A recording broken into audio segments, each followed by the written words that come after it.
Marxist communist கட்சியினுடைய மாநில செயலாளர் திரு ஜி ராமகிருஷ்ணன் அவர்கள் நம்முடைய தொலைபேசி வாயிலாக இணைந்திருக்கிறார்கள். ஐயா வணக்கம். வணக்கம். கிட்டத்தட்ட 24 மணி நேரமாக வெற்றிகரமாக நடைபெற்ற இந்த இளைஞர்களுடைய போராட்டம் தற்போதைக்கு கட்டுக்குள் கொண்டு வரப்பட்டிருக்கிறது. குறிப்பாக மிகவும் அமைதியான முறையில் நடைபெற்ற இந்த போராட்டத்தை கலைப்பதற்காக அவர்கள் எல்லாம் குண்டுக்கட்டாக அழைத்து செல்லப்பட்டிருக்கிறார்கள். இதை பற்றி உங்களுடைய கருத்துக்கள்? காணும் பொங்கல் அன்று தமிழ்நாடு முழுவதிலுமிருந்து குறிப்பாக மதுரை மாவட்டத்திலிருந்து பல்லாயிரக்கணக்கான இளைஞர்கள் அலங்காநல்லூர் சென்று ஜல்லிக்கட்டு விளையாட்டை நடத்துவதற்காக அவர்கள் சென்றது. குறிப்பாக ஒரு இளைஞர் எழுச்சியை போன்று நேற்று அந்த நிகழ்ச்சி நடைபெற்றிருக்கிறது. அந்த இளைஞர்களை நான் மார்க்சிஸ்ட் கம்யூனிஸ்ட் கட்சியின் சார்பாக பாராட்ட கடமைப்பட்டிருக்கிறேன்.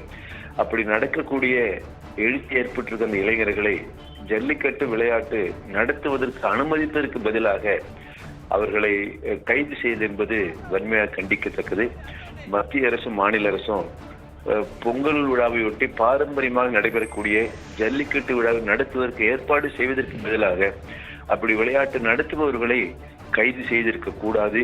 இனியாவது மத்திய அரசாங்கம் மாநில அரசாங்கம் அடுத்த ஆண்டு பொங்கல் வரை காத்திருக்காமல் உடனடியாக சட்டபூர்வமாக சட்ட திருத்தம் கொண்டு வந்து தொடர்ந்து ஜல்லிக்கட்டு விளையாட்டு நடத்துவதற்கு அனுமதி அளிப்பதற்கு அனைத்து ஏற்பாடுகளையும் செய்ய வேண்டும் என்று மத்திய அரசாங்கத்தை மாநில அரசாங்கத்தை நான் வற்புறுத்துகிறேன். திரு ஜி ராமகிருஷ்ணன், உங்களுடைய கருத்தில் நீங்க வலியுறுத்ததைப்படி இவர்கள் எல்லாம் கைது செய்யப்பட்டிருக்க வேண்டிய தேவை இல்லை என்ற ஒரு கருத்து தான் உங்களுடைய கருத்தாக எடுத்துக்கொள்கிறோம். ஆனால் கிட்டத்தட்ட 24 மணி நேரமாக அவர்கள் எல்லாம் போராட்டம் நடத்தியிருக்கிறார்கள். அற வழியில் தான் அவர்கள் போராட்டம் நடத்தியிருக்கிறார்கள். இந்த 24 மணி நேரமாக போலீசார் அவர்களை எதுவும் சொல்லவில்லையே. ஏனென்றால் நேற்று மாலை 5 மணி வரைக்கும் தான் இந்த போராட்டம் நடத்துவதற்கு அனுமதி வழங்கப்பட்டிருக்கிறது. அதனையும் தாண்டி தற்போது அந்த போராட்டம் இப்பொழுது வரை வெற்றிகரமாக நடைபெற்றுக் கொண்டுதானே இருந்தது. அதாவது பொதுவாக ஒரு பிரச்சனையில ஒரு விலைவாசி உயர்வு எதிர்ப்பு போராட்டம் அப்படின்னா ஒரு அடையாளபூர்வமா நடத்தலாம்.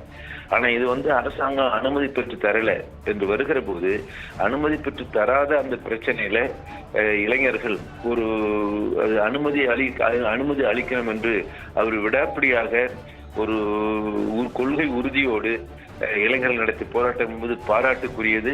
அது மாநில அரசாங்கம் இப்படி டீல் பண்ணிருக்க கூடாதுன்றதுதான் என்னுடைய கருத்து. திரு ஜி ராமகிருஷ்ணன், சமூக வலைதளங்கள் வாயிலாக இணைந்த அத்துணை இளைஞர்களும் உறுதியாக இந்த போராட்டத்தில் இருந்திருக்கிறார்கள். இது உங்களுக்கு எதை வெளிப்படுத்துகிறது, இந்த உறுதியான ஒரு அறப்போராட்டம்?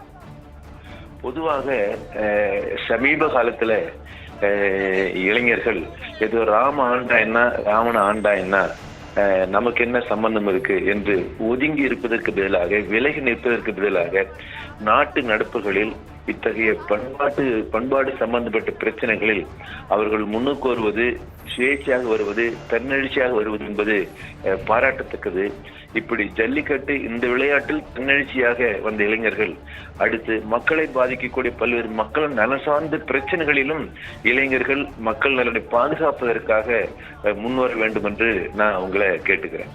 கண்டிப்பாக உங்களுடைய கோரிக்கைகளும் கண்டிப்பாக பார்க்கக்கூடிய நேயர்களுக்கு கண்டிப்பாக சென்று சேர்ந்திருக்கும் என்று நாம் நம்புகிறோம். தொடர்ந்து நியூஸ் 7 தமிழுக்கு உங்களுடைய அந்த கருத்துக்களை பகிர்ந்து கொண்டதுக்கு மிக்க நன்றி திரு ஜி ராமகிருஷ்ணன்.